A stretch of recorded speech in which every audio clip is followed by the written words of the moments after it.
se transmet à l'homme par contact avec des aliments ou des articles ménagers contaminés par l'urine ou les excréments de rongeurs. La fièvre de Lassa survient sous forme d'épidémie au Bénin, en Guinée, au Nigeria et dans bien d'autres pays d'Afrique de l'Ouest selon l'OMS. Alors pour vous, nous sommes allés à la rencontre d'un tradithérapeute.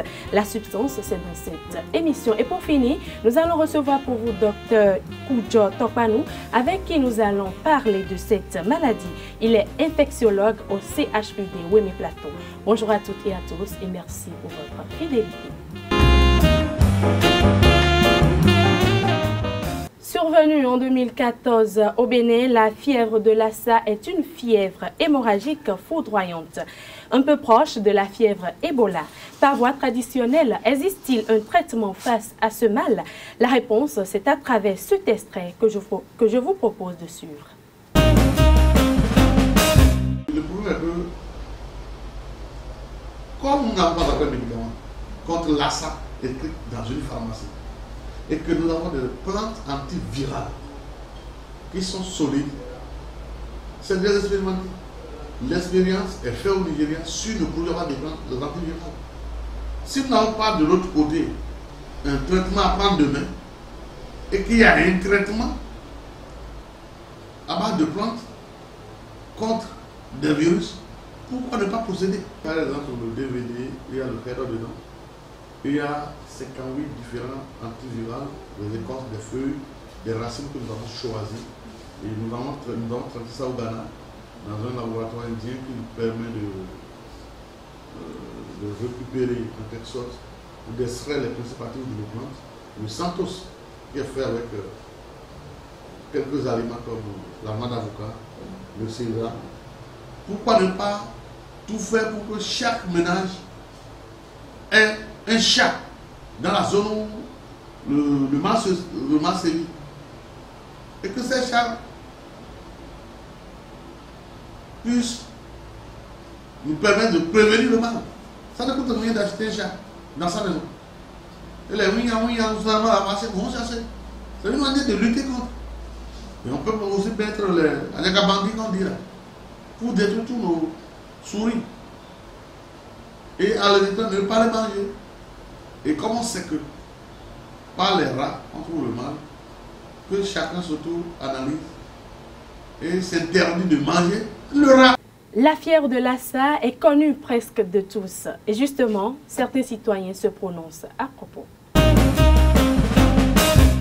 En général, ce que moi je peux dire de la fièvre Lassa, c'est une maladie aujourd'hui qui est en train de s'étendre dans le pays, qui s'explique par les vomissements, les tousses et autres, et qui prend vraiment une allure dont on ne sait pas en réalité. En réalité, les causes de cette maladie ne sont pas totalement connues. Et comme les hommes de la santé l'ont chaque fois souligné, il faut observer la règle d'hygiène. Il faut observer la règle d'hygiène et se laver les mains à chaque fois que vous voulez manger. Si vous finissez de manger, se laver les mains. Et également ne pas manipuler les cadavres d'animaux morts, même vivants. Donc il faut éviter tout ça là pour ne pas contracter cette maladie-là en général. La fièvre Lassa, c'est une maladie qui a déclenché en Afrique et surtout au Bénin depuis 2014. Cela est dû à la malpropreté, la saleté et tout. En tant que jeune, ce que j'aurais à dire à l'endroit de nos populations, c'est qu'elles prennent soin de leurs enfants, que les endroits, la propriété surtout autour d'eux, qu'ils se lavent la main chaque fois après avoir fait les toilettes et tout. Quels sont les premiers signes cliniques de ce mal? Quel traitement peut-on observer dans le cas de cette fièvre hémorragique? Avec notre invité Dr Koujo Tokpanou, nous allons lever un coin de voile sur toutes ces interrogations. Dr Koujo Tokpanou, bonjour. Bonjour madame. Merci d'accepter notre invitation. C'est moi. Vous êtes infectiologue au CHUD Wémé Plateau, c'est bien sûr cela? Exactement. Alors dites-nous, qui est un infectiologue et quel est le rôle d'un infectiologue? Merci bien. Merci de m'avoir invité sur votre plateau. Dans le contexte de l'épidémie à fièvre hémorragique virale Lassa, qui sévit actuellement au Bénin. Et pour répondre à votre première question de savoir qu'est-ce qu'un infectiologue, quel est le rôle d'un infectiologue, je vais d'abord dire qu'un infectiologue est avant tout un médecin qui a reçu une formation théorique et pratique jusqu'à avoir son doctorat d'État en médecine et qui va continuer son cursus, son cycle, pour se spécialiser en maladies infectieuses et tropicales.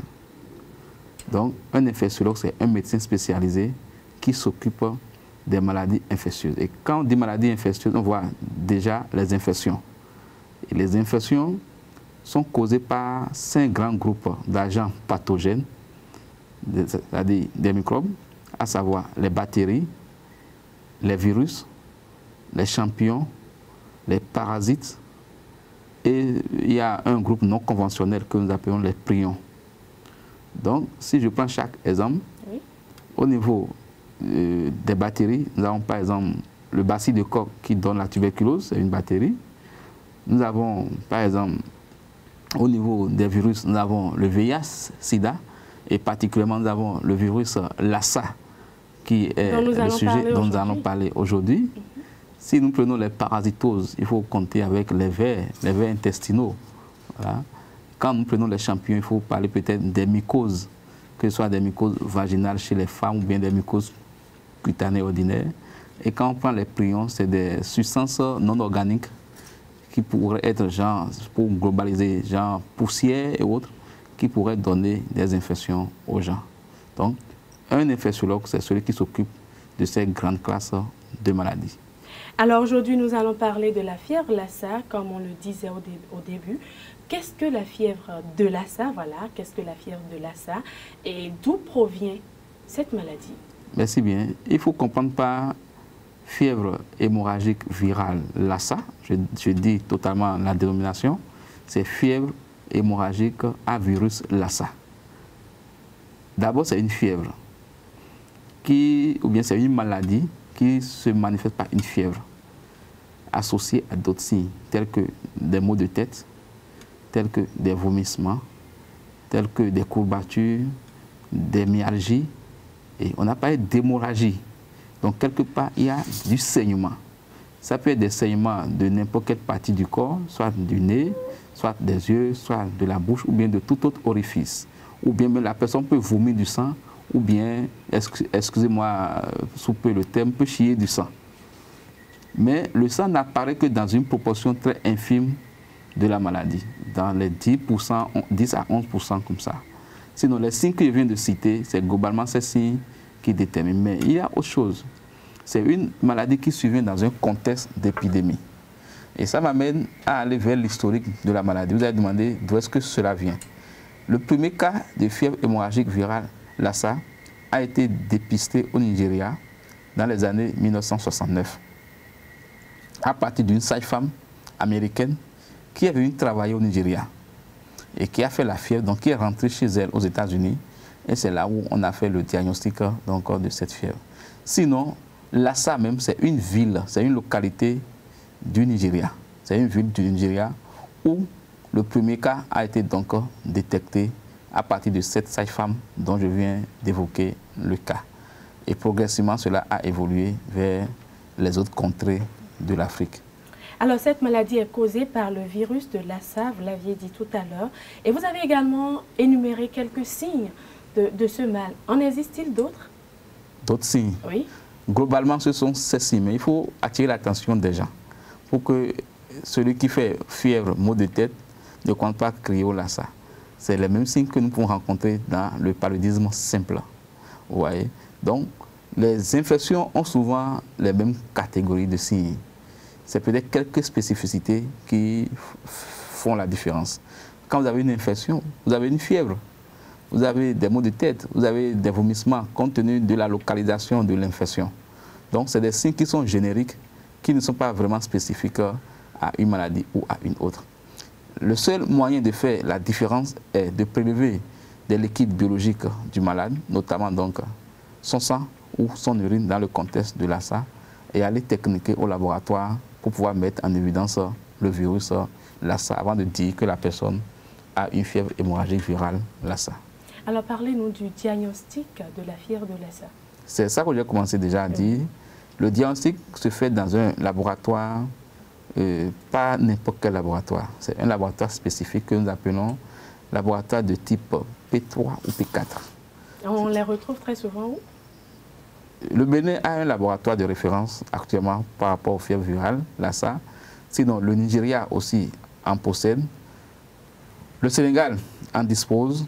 Je crois que ce sont ces pays que nous avons dans la sous-région ouest africaine qui disposent de ces laboratoires. C'est des laboratoires sous haute sécurité parce que le virus est très virulent, très contagieux.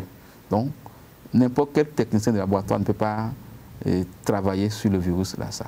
Donc, c'est des laboratoires qui sont sous protection et les agents de santé qui y travaillent également sont dans des combinaisons de protection vraiment sophistiquées qui les protègent contre le contact direct avec le virus et contre même l'inhalation, c'est-à-dire respirer le virus.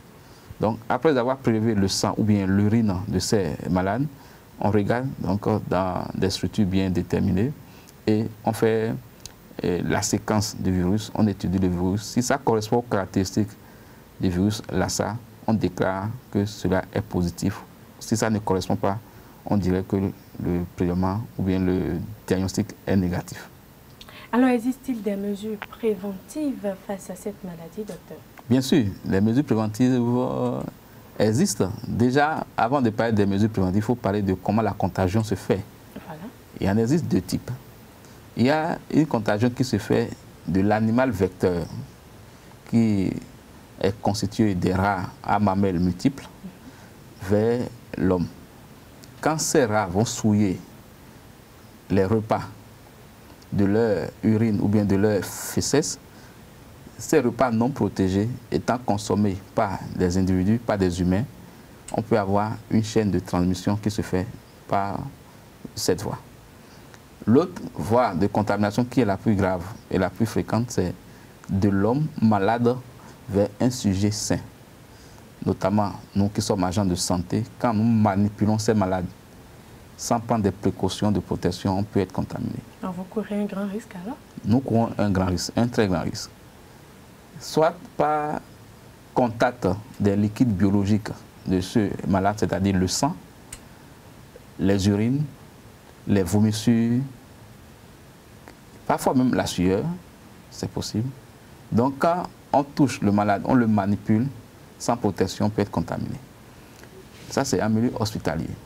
Dans un milieu communautaire et familial, quand quelqu'un décède d'une maladie à virus Lassa et que les parents participent à l'inhumation, c'est-à-dire à l'enterrement, sans prendre des précautions réelles, ces parents peuvent être contaminés. Alors, ça dit que si j'ai un parent qui souffre de la fièvre de Lassa et qui décède, je ne dois pas vraiment aller à l'enterrement. Vous n'avez plus rien à voir avec ce cadavre.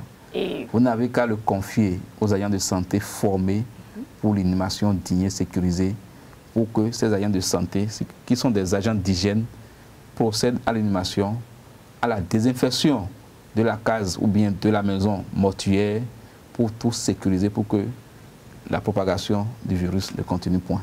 Au risque de ne pas être contaminé, bien évidemment. Bien sûr. Alors, docteur Topanou, votre opinion sur les deux visuels que nous venons de suivre? D'abord, j'ai vu mon ami docteur Raphaël Chidimé, que je connais très bien. Nous travaillons beaucoup ensemble sur les plantes médicinales. Mais il faut dire une chose. Les tradipraticiens courent également beaucoup de risques dans cette maladie. Parce qu'au Bénin, généralement, personne n'est jamais malade d'une maladie ordinaire. On pense toujours que c'est une tante, un parent qui vous envoûte. Et quand les gens ils commencent à être malades, leur première destination, c'est de se rendre chez les tradipraticiens pour chercher à se désenvoûter, à rejeter le sort sur quelqu'un d'autre, bien sûr celui qui l'aurait envoyé. Les tradipraticiens n'ont pas les mesures de prévention adéquates. Ils n'ont pas même la notion, la connaissance de la maladie. Et ils se mettent à triturer les malades. Ils se mettent à s'occuper d'eux. Leurs enfants, ils partagent les mêmes salles que les malades. Donc ils courent des risques, n'est-ce pas? J'ai suivi le docteur qui disait qu'au Nigeria, il y a des expérimentations avec des plantes médicinales. C'est vrai. Il n'y a aucune maladie sur Terre dont Dieu n'a pas prévu en même temps la guérison par les plantes. Même les médicaments que nous utilisons proviennent des plantes. Même si vous suivez dans nos langues locales, on dit amassin. C'est ça qu'on a dit. Moi, en tout cas, en Goum, d'où moi je viens, on dit amassin. Même enfant. Bon, amassin. Donc, amassin veut dire l'eau de la feuille. Donc, le médicament est extrait de la feuille. Mais il nous revient à nous, qui sommes africains, de faire des recherches sur les plantes médicinales que nous pouvons prendre pour traiter les maladies auxquelles nous sommes confrontés. Dieu n'est pas si méchant pour nous donner des maladies dont nous n'avons pas la solution à côté de nous. Les feuilles existent, les plantes existent, les écorces, les racines existent, et qui sont des produits antiviraux. Mais nos recherches ne sont pas allées si loin en médecine moderne pour pouvoir tout trouver. Et les autres le font à notre place. Je vais parler des Occidentaux.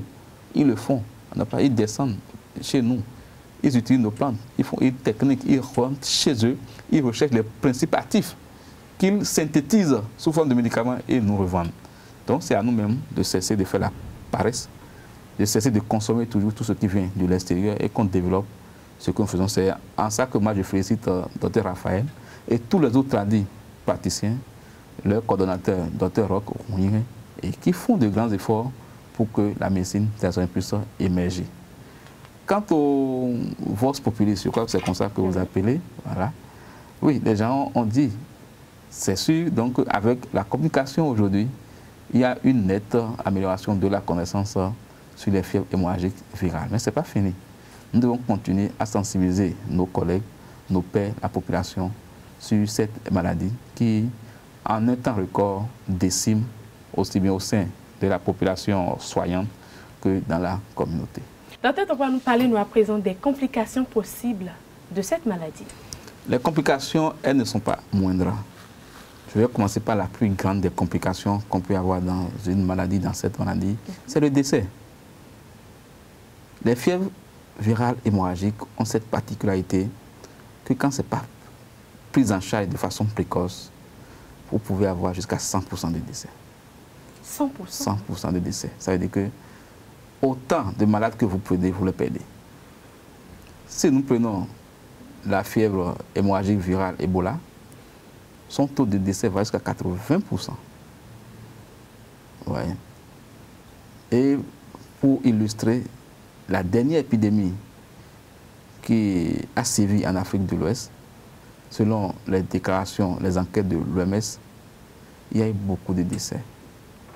Il y a eu près de 2000 et quelques décès, c'est beaucoup. Ouais. Et dans le rang des agents de santé, c'est aussi beaucoup. Si nous prenons l'exemple du Bénin, je crois il y a eu 2 épidémies en arrière, toujours de fièvre virale hémorragique Lassa. À l'hôpital Saint-Jean-de-Dieu de Tangueta, ils ont perdu des gens dans le personnel soignant. Il y a un pédiatre qui est décédé, il y a eu des infirmières qui sont décédées. Et pour l'épidémie actuelle qui est en cours, qui, Dieu soit loué, est en train d'atteindre sa fin, puisque depuis 2 semaines pratiquement, on n'a plus de nouveaux cas. Nous avons enregistré 21 cas suspects. Sur ces 21 cas suspects, 5 cas ont été positifs. Oui. Donc, on peut dire de façon formelle qu'on a eu 5 malades ayant souffert de fièvre hémorragique virale Lassa. Et malheureusement, tous les 5 sont décédés. Est-ce à dire qu'il n'y a pas un traitement efficace face à ce mal? Il existe des traitements efficaces. Ça existe, bien sûr. Mais je n'ai pas fini les complications, parce que je veux parler d'une complication qui n'est pas forcément médicale. Des complications sociales. Et comment? C'est-à-dire, quand votre famille enregistre un cas de maladie à virus Lassa, vous comprenez que toutes les autres familles ne commencent pas à vous stigmatiser et à vous fuir. On cherche à vous isoler. C'est très, très nuisible pour quelqu'un, même quand tu es guéri, que tu deviennes maintenant quelqu'un d'écarté. Tu deviens rejeté la peste, rejeté par la société, toi et ta famille. Il te faut une autre réinsertion sociale avant d'intégrer les différents cercles dans lesquels tu évoluais. Ouais, donc, ça a des inconvénients, des complications très graves. Donc, ça peut agir sur le plan psychologique. Ouais. Pour revenir au traitement dont vous avez parlé, heureusement, pour la fièvre hémorragique virale Lassa, il existe un traitement. Le traitement est à base de ribavirine, qui est un produit qui existe sous forme de comprimé gélule, mais également sous forme d'injection. Mais la particularité, c'est que quand vous attrapez le virus et que vous allez très vite au centre de santé et que le diagnostic est vite fait et qu'on vous met sous traitement, vous avez la chance d'être guéri. C'est quand on passe de guérisseur traditionnel en couvent des religieux, pasteurs, célestes, catholiques, enfin tout ce que vous... Pour ne citer que cela. Exactement, pour ne citer que c'est plus, enfin, je cherche un terme, enfin ceux-là qu'on voit souvent en vue, d'accord? Avant de venir à l'hôpital, vous avez donné le temps au virus de gagner davantage l'organisme. C'est-à-dire que quand le patient attend d'abord le stade final, presque terminal, voilà, avant de venir à l'hôpital, la ribavirin ou bien le traitement que nous nous mettons ne marche pas toujours. Donc c'est important que pour les gens de savoir que quand ils sont malades, de ne pas suspecter une tente. Vous pouvez bien être au centre de traitement et on est en train de faire les désenvoûtements, les rituels qu'il faut autour de vous. Mais allez vous asseoir dans un couvent et attendre que le médecin vienne vous prendre en charge là-bas, ce n'est pas évident. Donc, il faut se rendre forcément très tôt dans un centre de santé. Pour se faire prendre en charge. Forcément, voilà. Pour se faire prendre en charge. Alors, des conseils, docteur, à donner à l'endroit de tous ceux qui nous suivent actuellement? Des conseils que je vais donner, c'est d'abord de rassurer les gens. Que nous sommes dans un pays où le système de santé, malgré les différentes grèves que nous faisons, en cas d'épidémie, il n'y a pas de grève. D'accord? Donc, quand on dit qu'il y a une épidémie, tous les agents de santé qui sont dans ces rayons restent toujours disponibles pour prendre en charge les gens. Premier conseil donc, c'est de mesures préventives. Il faut bien protéger quand même les repas à la maison. Il faut dératiser nos maisons. J'ai suivi le docteur Chidime qui parlait d'achat des chats, c'est normal. Il faut avoir un chat tout près de soi. C'est un animal domestique très fidèle, d'accord? Et qui, quelque part également aussi, est bien. Donc, il faut avoir des chats pour dératiser, mais protéger les choses. Il faut se laver les mains. C'est systématique, avant et après. D'abord, les besoins naturels, mais également avant de manger.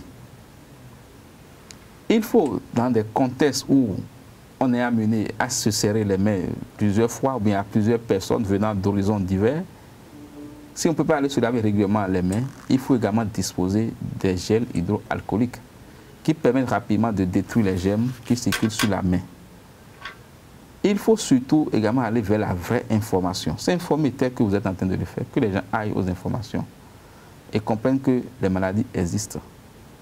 Et en cas de fièvre ou bien de tout autre signe, il ne faut pas perdre son temps chez mes amis tradipraticiens ou bien chez mes amis pasteurs et autres. Il faut se rendre dans un centre de santé pour se faire prendre en charge. Il ne faut pas fuir. Voilà. Voilà qui est bien dit, docteur. Pour finir, vous êtes infectiologue. Alors, que faites-vous afin de réduire un tant soit peu ce taux de mortalité dû à la fièvre de Lassa? Première chose, nous sommes disposés à communiquer autour. Et il faut dire que le Bénin est bien organisé dans cette riposte. Nous disposons de 5 grandes commissions au niveau national qui s'occupent des fièvres hémorragiques virales. Moi, je suis membre de la commission prise en charge médicale, psychologique, prévention et contrôle de l'infection et inhumation digne et sécurisée. Il existe une commission qui s'occupe de la communication avec les masses médias, avec les relais communautaires. Une autre commission qui s'occupe de la logistique, c'est-à-dire des équipements de protection individuelle. Il y a 2 autres commissions qui ont également leurs tâches.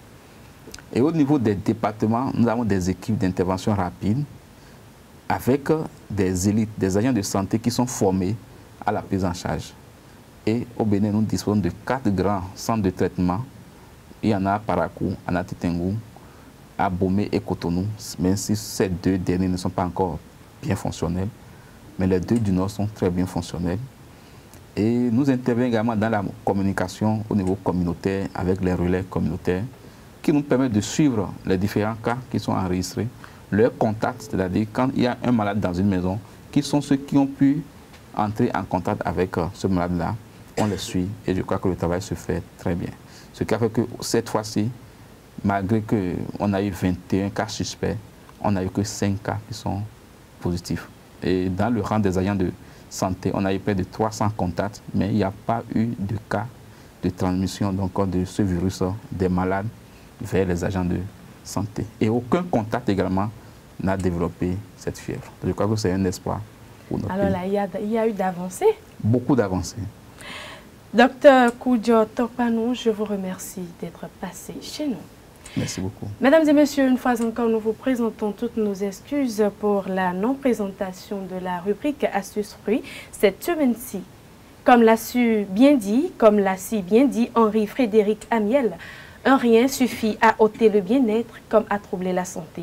Sur ces mots, nous mettons un thème à cette émission que je vous remercie d'avoir suivi. D'ici là, portez-vous bien. Au revoir.